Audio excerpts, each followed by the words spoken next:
Hi everybody, Sean Parker here with Green Mountain Lion Corporation. I do marketing and recruiting for our firm, but odds are if you ever had me on the phone or we met at a trade show, we were talking about the weather.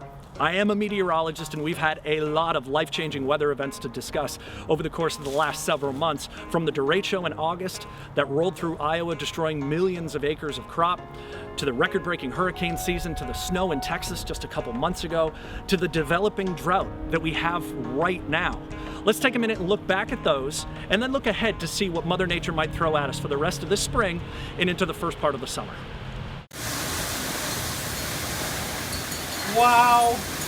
We're going to start with the Corn Belt Derecho on August 10th. The storm had winds of 110 to 140 miles an hour, and NOAA puts an estimate on the damage at $7.5 billion.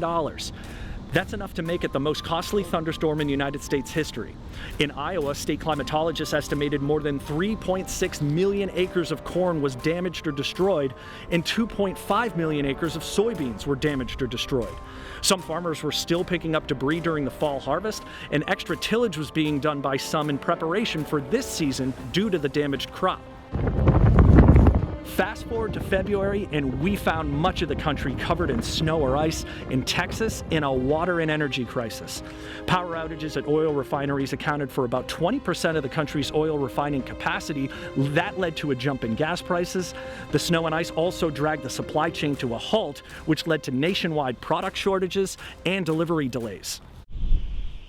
As of late March and early April, much of the country is experiencing some sort of drought, with the most severe conditions in the western United States.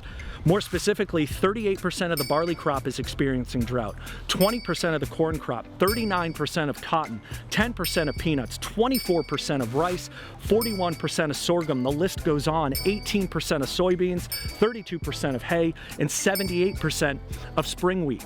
NOAA's 3-month outlook for April, May, and June shows a good chance at wetter than normal conditions for the Great Lakes to the Mid-Atlantic and a continued dry setup for much of the western United States.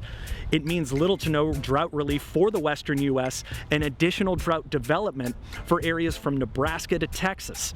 Meanwhile, slight improvement, if there was some good news to this, is expected in the eastern part of the Corn Belt, Great Lakes, and Northeast. Not to be forgotten, the 2020 Atlantic hurricane season produced a record 30 named storms. 12 made landfall, and 5 of those landfalls were in Louisiana.